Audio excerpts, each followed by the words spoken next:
하나님께서 주신 말씀은 사무엘상 3장 1절부터 9절까지입니다. 구약성경 412쪽입니다. 주보와 앞에 슬라이드를 같이 보시면 되겠습니다.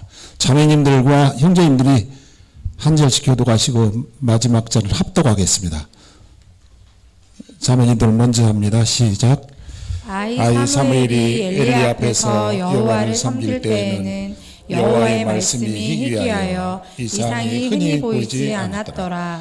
엘리의 눈이 점점 어두워가서 잘 보지 못하는 그때 그가 자기 처소에 누웠고 하나님의 등불은 아직 꺼지지 아니하였으며 사무엘은 하나님의 궤에 있는 여호와의 전 안에 누웠더니 여호와께서 사무엘을 부르시는지라 그가 대답하되 내가 여기 있나이다 하고 엘리에게로 달려가서 이르되 당신이 나를 부르셨기로 내가 여기 있나이다 하니 그가 이르되 나는 부르지 아니하였으니 다시 누우라 하는지라 그가 가서 누웠더니 여호와께서 다시 사무엘을 부르시는지라 사무엘이 일어나 엘리에게로 가서 이르되 당신이 나를 부르셨기로 내가 여기 있나이다 하니 그가 대답하되 내 아들아 내가 부르지 아니하였으니 다시 누우라 하니라.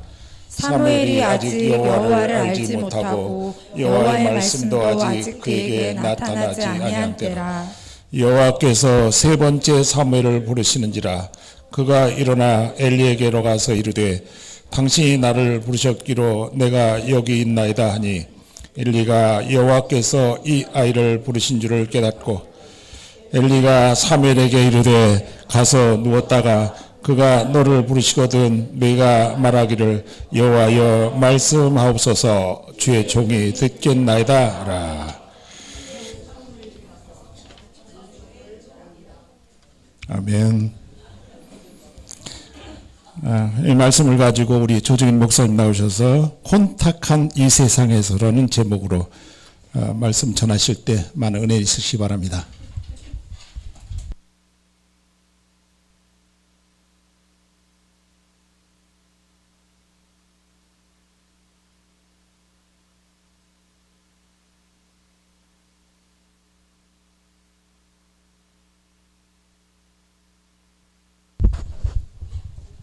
박수 쳐주셨으니까 저도 인사드리겠습니다. 할렐루야. 하면은 보통 아멘으로 화답해 주시죠. 한번 네. 할렐루야. 네. 옆 사람들과 이렇게 한번 인사해 보시면 좋겠습니다. 옆 사람과 뒷 사람, 앞 사람이에요. 같이 이렇게 인사해 주시면 되겠습니다. 함께 예배함이 행복입니다. 함께 예배함이 행복입니다. 네. 네, 한 번 더 좀 더 적극적으로 해주세요. 예, 우리 청소년 아이들에게도 좀 더 반갑게 좀 더 해주세요. 네, 앞에 저한테도 해주시고요. 함께 예배함이 행복입니다. 함께 예배함이 행복입니다. 네, 아멘.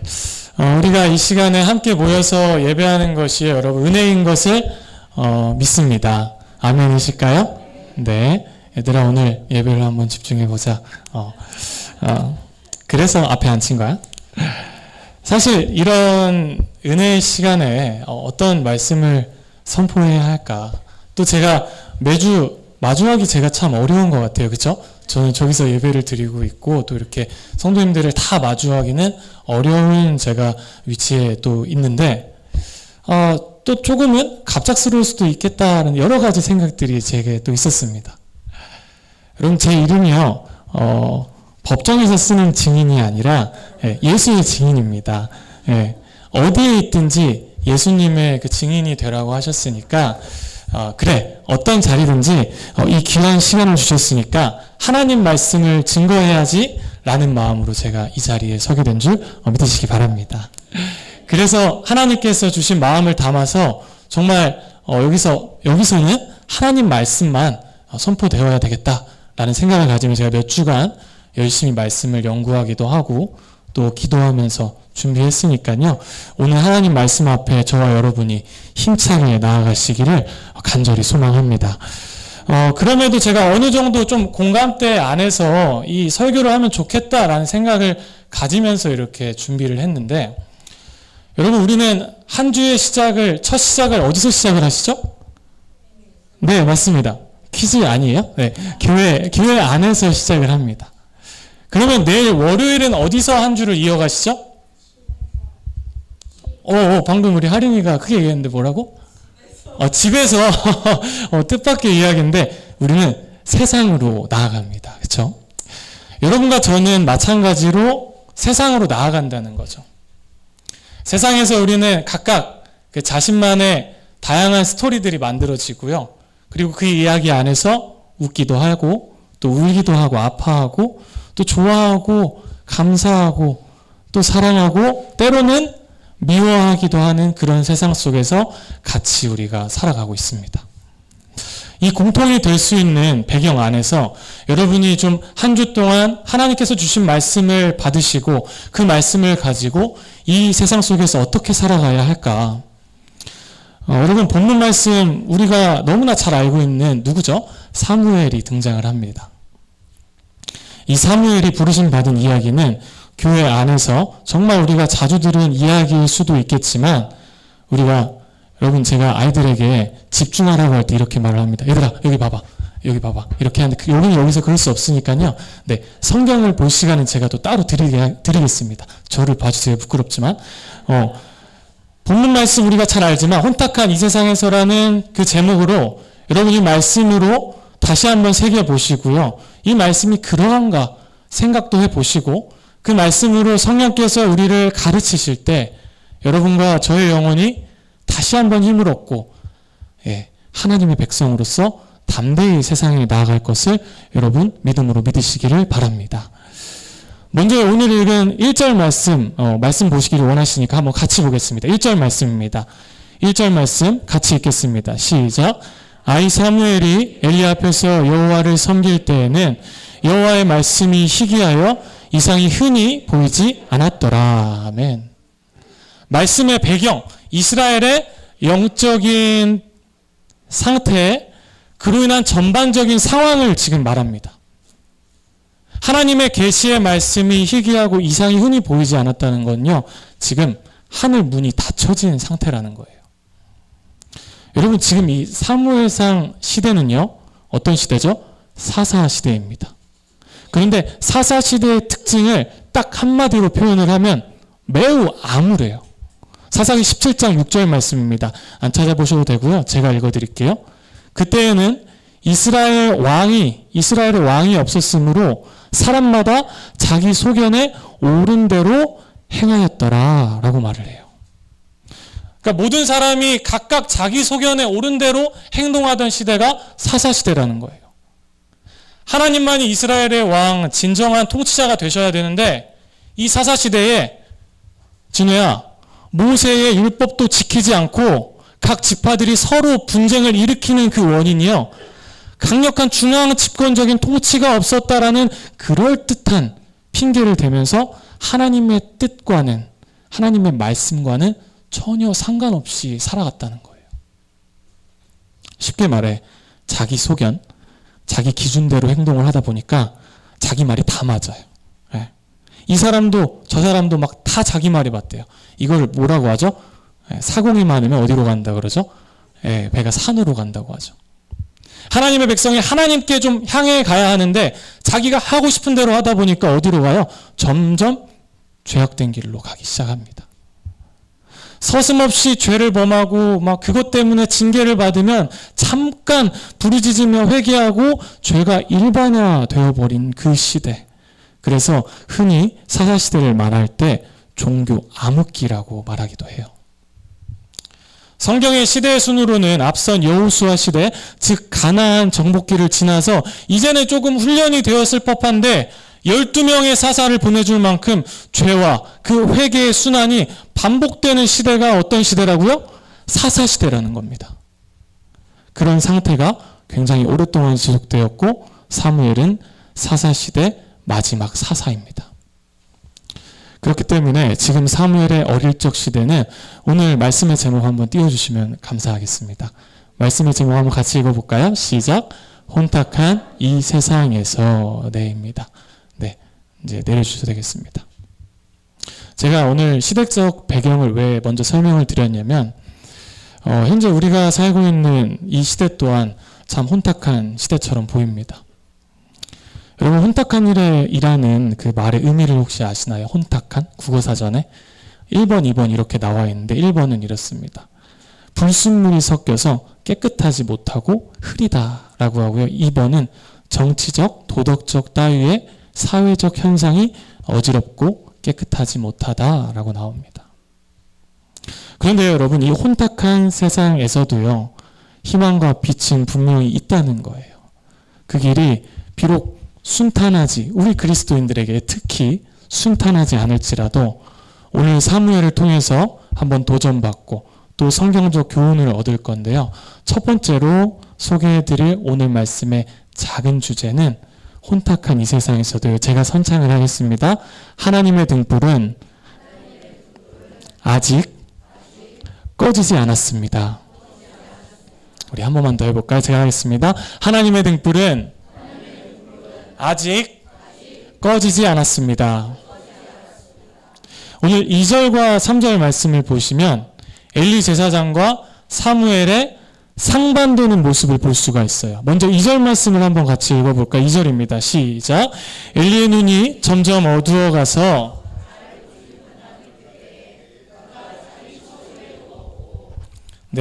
누웠고 라고 합니다. 성경에서 이 엘리 제사장을 소개한 첫 장면이 이렇게 그린 이유가요, 단순한 사실에 머무르려고 그렇게 한 게 아니에요. 제가 시대적 배경을 앞에 말씀을 드렸듯이 점점 어두워져가는 그 시력 상태와 더불어서 엘리 제사장이 영적으로 무력한 상태에 처해 있다는 것을 다시 한번 일깨워주는, 리마인드 해주는 지금 대목이라는 겁니다. 2절과 3절에 보시면 똑같은, 뭐가 반복이 되는지 혹시 보이시나요? 네, 누웠고가 반복되는데, 이 누웠다는 히브리어 원어에서는 상태의 지속성을 나타내요. 계속된다. 사무엘은 지속적으로 여호와의 성소에 거하면서 하나님과 함께 했다는 점을 더 뚜렷이 나타내 주고요. 반대로 엘리 제사장은 자기 처소에 지속적으로 누워있다라고 표현을 하면서 엘리 제사장과 하나님과의 그 거리감을 좀 강조해서 그렇게 나타내고 있습니다. 드러내고 있다는 거예요. 사실 여러분, 지금 이 시간이 아무리 취침 시간이라고 해도 이러한 의도적인 표현을 통해서 엘리 제사장이 여호와의 성소에 있는 사무엘과는 달리 영적으로 굉장히 해이해진 상태다라는 걸 간접적으로 말을 하고 있다는 거예요. 그리고 이어서 사무엘을 비추어 줍니다. 3절 말씀 함께 읽겠습니다. 시작. 하나님의 등불은 아직 꺼지지 아니하였으며 사무엘은 하나님의 궤에 있는 여호와의 전 안에 누웠더니. 아멘. 3절에서는 사무엘이 소명을 받는 시점과 그 장소를 이야기합니다. 그런데 여러분, 여기 말씀을 잘 봐보세요. 본격적으로 지금 누가 등장을 했죠?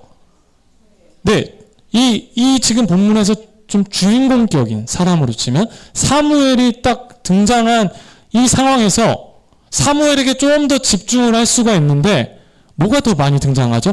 하나님의 등불, 또 하나님의 궤, 또 여호와의 전. 뭐라고 같이 해볼까요? 시작. 하나님의 등불, 하나님의 궤, 여호와의 전 안에 누웠다라면서 이렇게 하나님으로 뒤덮입니다. 하나님과 연관된 이 대상물들이 더 많이 등장하고 있다는 거예요.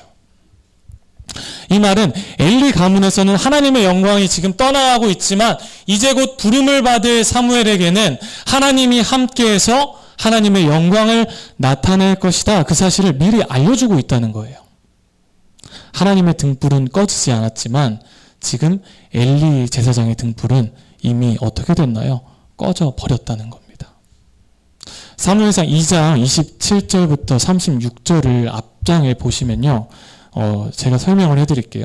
하나님께서 엘리에게 찾아오셔서 어떻게 하시죠? 엘리의 집에 저주를 내립니다.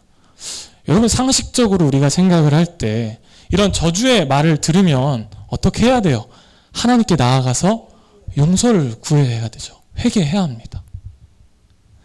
다윗이 어떻게 했죠? 우리아의 아내 밧세바를 범하고 우리아를 죽게 했을 때 나단 선지자를 통해서 책망하시자 어떻게 해요? 금식하며 회개했던 것을 우리가 잘 알듯이 엘리 제사장 또한 그렇게 했어야 된다는 거예요.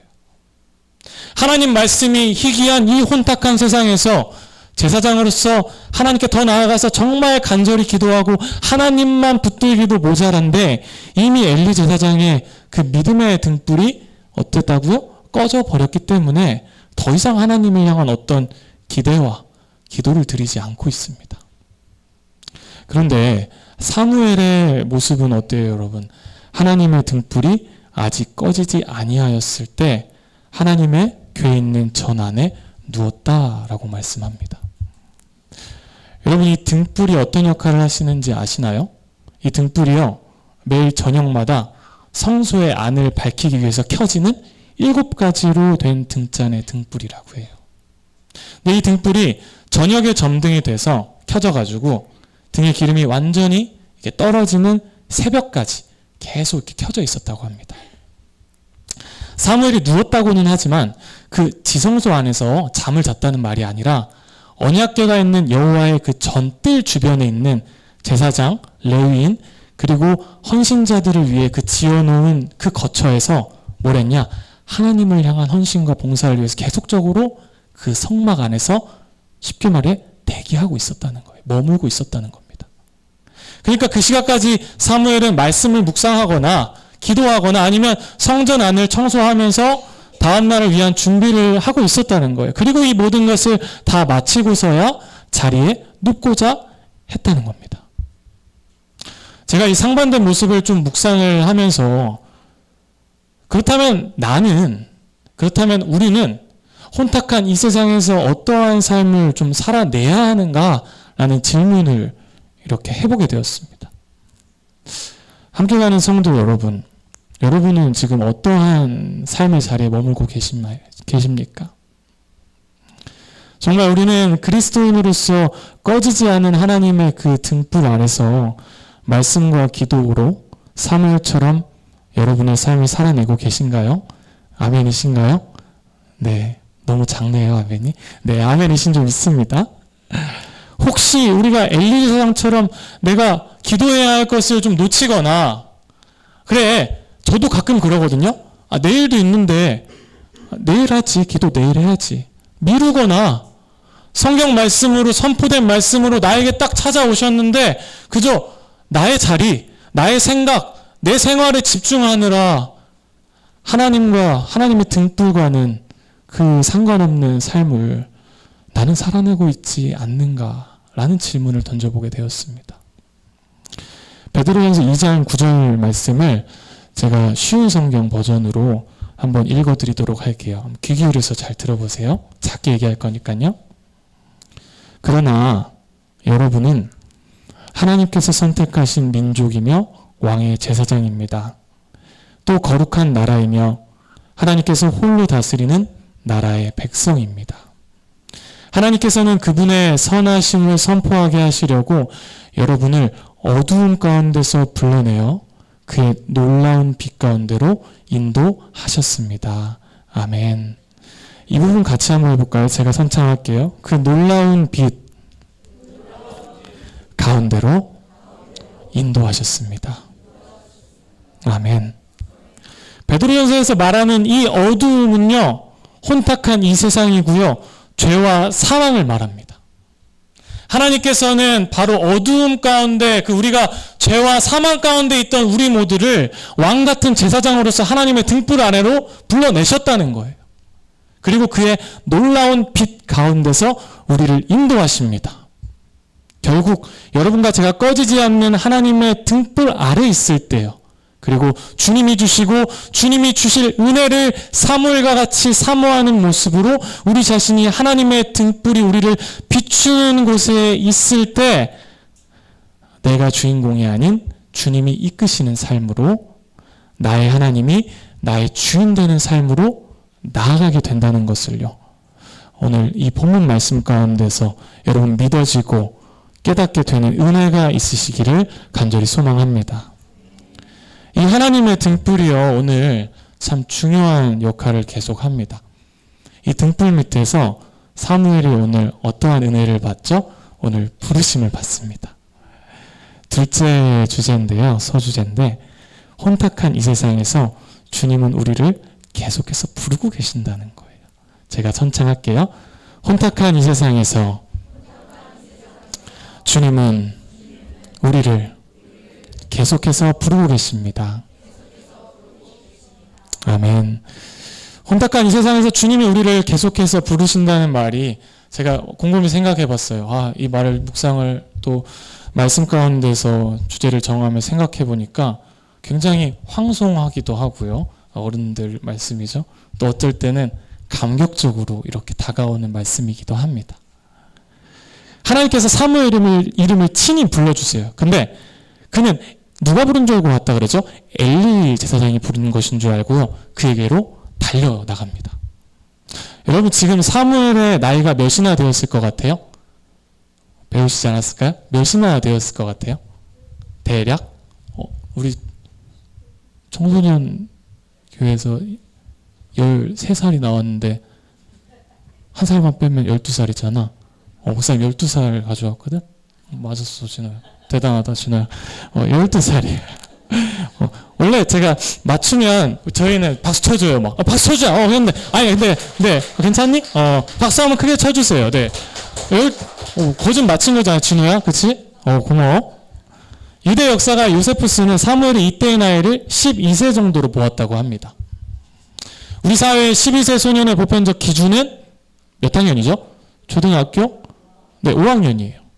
물론 지금의 시대와 그 고대의 사회의 기준이 다르죠. 다른데 그래도 어린 소년이었다는 거예요. 그래서 이 아이라고 지금 성경에서 계속 얘기하잖아요. 아이 사무엘이. 그럼에도 이 어린 아이 사무엘의 모습은 엘리 제사장의 부름에 늘 어떻게 하고 있었다고요? 대기하고 있었다는 겁니다. 여러분 저를 한번 봐보세요. 자신의 이름이 불려오자 어떻게 해요? 자고 있어도 어떻게 해야 합니까?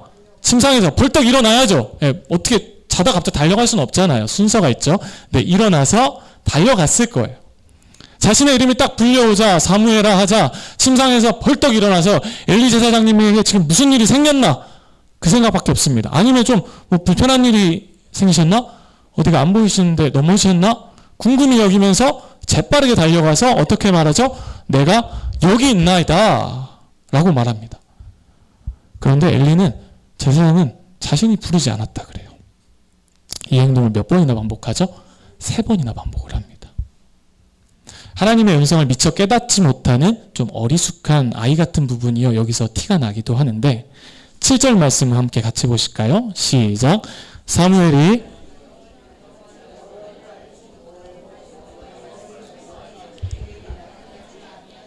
아니한 때라 라고 말합니다. 하나님께 제대로 응답하지 못했던 이유를 말해줘요. 여호와를 알지 못했다는 게 어떤 하나님에 대한 지식이 없었다. 지금 이 말이 아니에요. 이 뜻이 아니에요. 하나님과의 개인적인 교제, 만남이 없었다라는 겁니다. 체험적으로 알지 못하고 율법으로서의 하나님을 알고 있었다라는 겁니다. 그리고 동시에 8절에서는 우리 8절도 같이 읽어볼까요? 시작. 여호와께서 세 번째 사무엘을 부르시는지라 그가 일어나 엘리에게로 가서 이르되 당신이 나를 부르셨기로 내가 여기 있나이다 하니 엘리가 여호와께서 이 아이를 부르신 줄을 깨닫고 아멘 이렇게 말을 합니다. 깨닫고 여호와의 계시도 그 희귀한 상황 탓에 처음 2번은 사무엘의 행동을 단순히 착각으로 생각을 했는데 오랜 경험을 통해서 이 일이 하나님께서 지금 사무엘을 부르신다라는 것을 엘리가 어떻게 알았다고요? 깨닫고 라고 말씀을 합니다. 여러분 우리는 하나님을 개인적으로 경험해야 합니다. 그분과의 교제가 있어야 돼요. 그리고 경험에 그치지 않고 하나님을 알아가며 그 하나님의 말씀을 깨달아야 할 줄 믿으시기 바랍니다. 그런데 얼마나 여호와의 말씀이 희귀했으면 1절 말씀 기억하실까요? 여호와의 말씀이 희귀하여 이상이 흔히 보이지 않았더라. 그러니까 아이 사무엘도 이게 누가 부른지 지금 식별이 안 되고 심지어 제사장도 3번씩이나 사무엘이 한 행동을 지금 착각하게 된다는 거예요. 오늘 이 본문에서는요. 하나님을 경험하지 못한 아이가 하나님을 어떻게 되죠? 경험하게 되고요. 하나님을 경험했던 제사장은 하나님을 경험하며 알았던 것을 깨달음 가운데서 알려줍니다. 지금 이 두 가지 모습은, 여러분 저를 한번 봐주시겠어요? 이 두 가지 모습은 이 혼탁한 시대에서 하나님께서 우리를 분명한 목적을 가지고 부르고 계신다는 것을 알려주는 중요한 대목이에요. 12, 13, 14절 말씀인데요. 원래 오늘 말씀은 1절부터 끝절까지의 말씀인데 너무 길어서 제가 줄였습니다. 12절부터 14절까지 우리 제가 먼저 읽고 이렇게 교독하고 마지막 절 같이 한번 읽어볼게요. 제가 먼저 읽겠습니다. 12절. 내가 엘리의 집에 대하여 말한 것을 처음부터 끝까지 그날에 그에게 다 이루리라.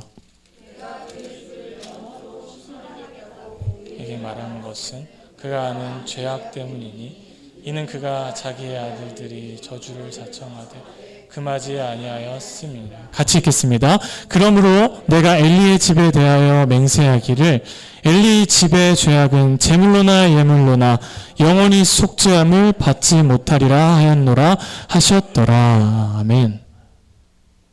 자기의 아들들이 저주를 자청하는 행동을 했지만 단호하게 금하지 않은 엘리에게는 영원히 속죄함을 받지 못한다는 그 저주의 말씀으로 그의 부르심은 오늘 본문에서 선포됩니다. 본문에서. 하나님 말씀이 희귀했던 시대에 드디어, 여러분 그렇잖아요. 드디어 아이 사무엘을 통하여서 하나님 말씀을 딱 듣게 되었는데, 아니 첫 말씀이 엘리 가문에는 저주가 확정되는 말씀이 임했고요. 19절 말씀도 같이 한번 읽어볼까요? 19절 말씀입니다. 시작. 사무엘이 자라매 여호와께서 그와 함께 계셔서 그의 말이 하나도 땅에 떨어지지 않게 하시니. 아멘. 하나님의 등불 아래서 늘 하나님과 함께하기 위해서 기다렸던 그 사무엘은요, 하나님과 함께 있고요. 그의 말이 하나도 땅에 어떻게 떨어졌나요? 떨어지지 않았습니다. 그리고 그의 말이 능력 있는 권위와 권세를 그의 말 안에 부어주십니다. 여러분, 우리는 어떤 부르심을 경험해야 할까요? 다양한 부르심 가운데 각 사람에게 꼭 맞는 부르심은요, 그것은 오직 하나님만이 아세요. 하나님께서 사무엘을 부르신 그 부르심의 결과가 우리에게는 정말 바라고, 그쵸? 저를 봐보세요. 막 그 생각만 해도 이 부르심은 바라는 어떤 복과 은혜의 그 부르심이 될 수가 있습니다. 그 부르심이 나에게뿐만 아니라 우리의 자녀들과 온 가족들에게 좀 일어나기를, 주께서 우리를 부르시고 거룩하게 이 세상 가운데서 사용하시기를, 아멘이신가요? 원하고 또 원하실 테죠. 저도 그렇고요. 그런데 2장에서 엘리의 집에 내리셨던 그 저주를 내리셨잖아요. 근데 하나님은 3장에 오기까지 그를 기다려주고 계세요. 본문 12절에서 내가 엘리의 집에 대하여 말한 것을 같이 읽어보실까요? 처음부터 끝까지 그날에 그에게 다 이루리라. 이 말씀을 확정하기까지 하나님 기다리고 계신다는 거예요. 어쩌면 자녀들을 통해서 엘리를 좀 깨닫게 하시려고, 어쩌면 하나님이 계획하신 연단 가운데 두시면서 그를 하나님의 제사장으로서 좀 더 단단히 세우시려고, 엘리야, 내 앞에 나와서 통곡하며 좀 간절히 기도하렴. 그리고 너의 자녀들을 죄악 가운데서 단호히 끊어내렴. 이 부르심이요, 저에게 또 누군가에게는 꼭 맞는 부르심이 될 수도 있다는 겁니다. 자신들의 자녀를 그렇게 내버려 두지 않고, 물론 2장 말씀에서는 하나님께서 뜻하셔서라고 말을 해요. 자녀들이 엘리의 말에 귀를 기울이지 않았다라고 2장에서 말을 하지만, 오늘 본문에서만큼은 자기 처소를 우선으로 두기보다 사무엘처럼 하나님의 등불 아래서 하나님 그 바짓가랑이를 좀 붙들고 기도하는 그의 모습을 드렸다면, 죄악된 것을 단호하게 끊어낼 수 있게 아들들을 좀 인도하려 했다면, 그 죄악을 용납하지 않으려고 엘리가 부르짖었다면, 여러분 열왕기하 20장과 이사야 38장에서 하나님께서 선지자 이사야를 통해 너는 죽고 살지 못하리라 라고 분명히 심판을 선고받은 왕이 누구일까요? 네, 맞습니다. 히스기야 왕입니다.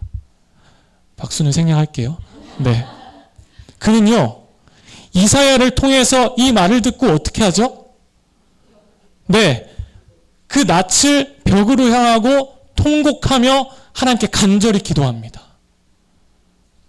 그리고 그 부르짖음을 누가 들으세요? 하나님께서 들으시고 그 말씀을 거두시고 몇 년을 더 연장시켜 주시죠? 15년을 더 연장시켜 주십니다. 그의 수명을. 열왕기하 20장 5절 말씀이에요. 내가 내 기도를 들었고 내 눈물을 보았노라. 아멘. 한번 같이 해볼까요? 시작.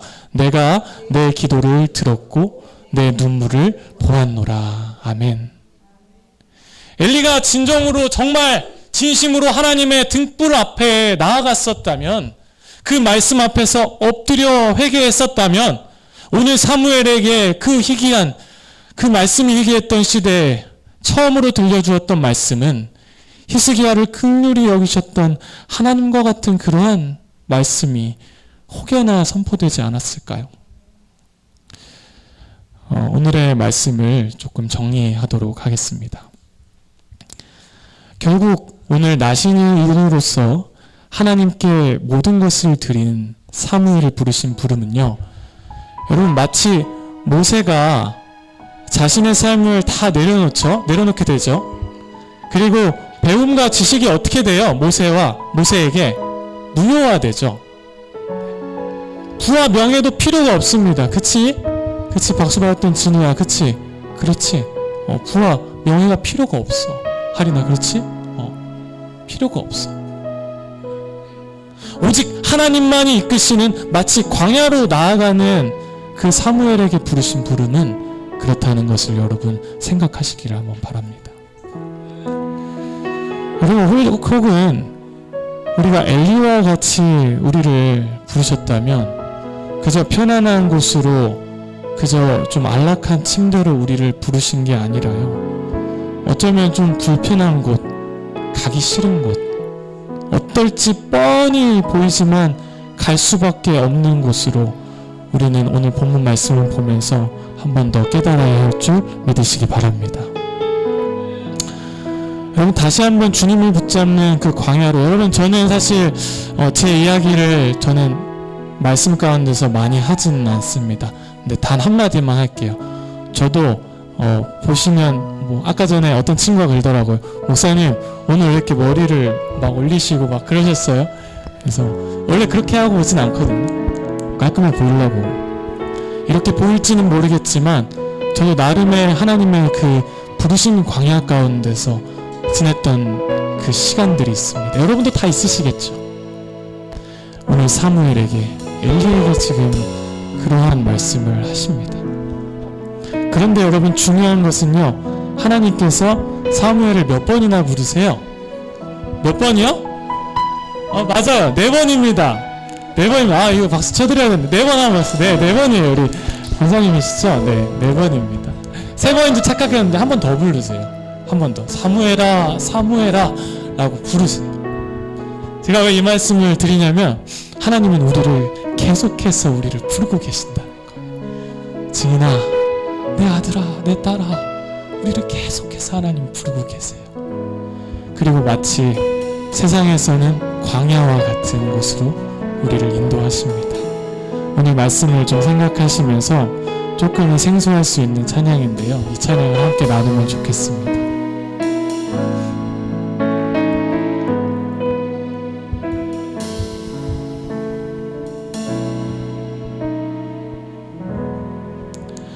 왜 나를 깊은 어둠 속에 홀로 두시는지, 어두운 밤은 왜 그리 길었는지,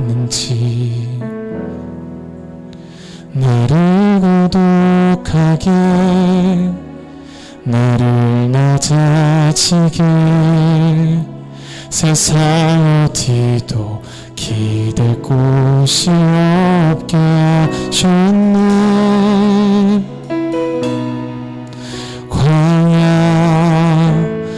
광야에 섰네. 아멘. 주님만 내 도움이 되시고,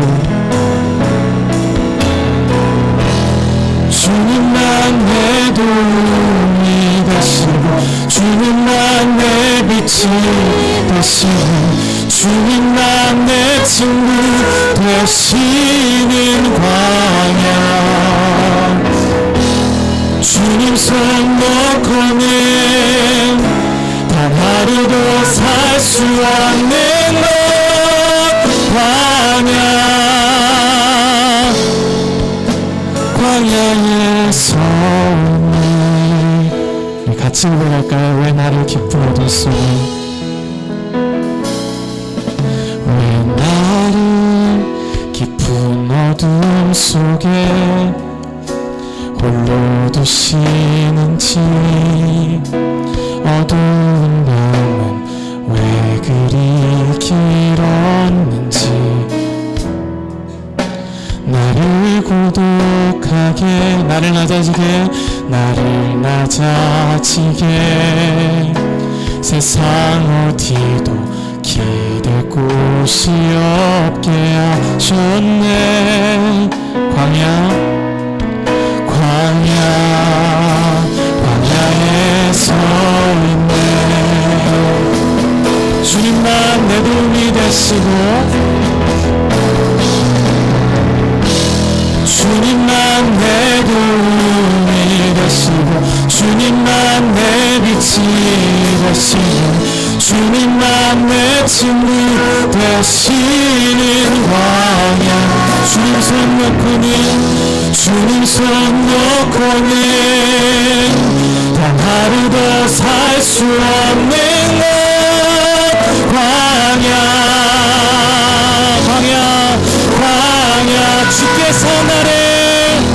주께서 나를 사용하시려, 나를 더 정결케 하시려, 나를 택하여 보내신 그곳 광야. 성령이 내 영을 다시 태어나게 하는 것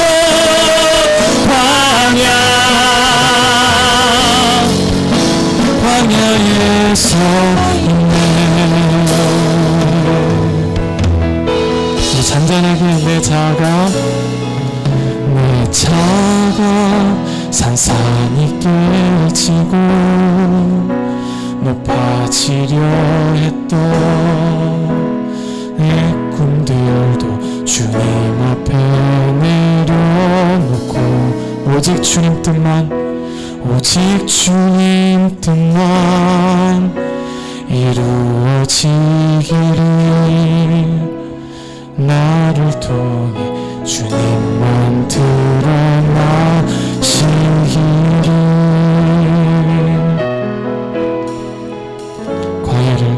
광야를 지나면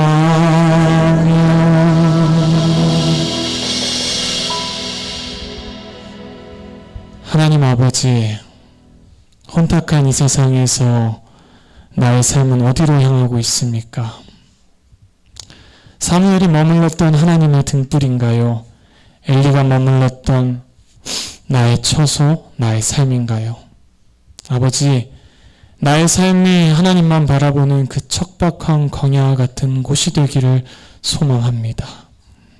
하나님 없으면 단 하루도 살 수 없는 곳, 그곳이 지금 내가 살고 있는 이 세상이기를 간절히 소망합니다. 그것이 나의 삶의 소망이며 빛이라는 것을 나는 알기 때문입니다. 주님, 오늘 받은 이 말씀이 그저 흘러가는 한 주의 좋은 말, 한 주의 도전만 되는 말이 아니라, 그 말씀이 아니라 성령님께 간절히 간구하며 기도하는 말씀이 되게 하여 주시옵소서. 이 말씀이 사무엘이 받은 은혜처럼 하나라도 땅에 떨어지지 않고 우리에게 임하는, 우리에게 이루어지는 말씀, 살았고 운동력 있는 그 말씀이 되게 하여 주시옵소서. 그리하여 한 주 동안 성령께서 이 말씀으로 우리를 가르치시고 영적인 권세와 그 힘을 발휘하는 그리스도인 되게 하시어 이 혼탁한 세상에서 빛과 소금이 되는 우리 함께 가는 모든 성도님들 되게 하여 주시옵소서. 지금은 예수 그리스도의 그 크신 은혜와 하나님의 사랑과 성령의 교통하심이 오늘 사무엘을 부르심과 엘리에게 주신 말씀을 통하여 응답하고 회개하는 우리 함께 가는 성도님들 머리 위에, 그 가정과 섬기는 일터와 사업장과 모든 삶 위에 이제부터 영원토록 함께 계실지어다. 아멘. 아멘.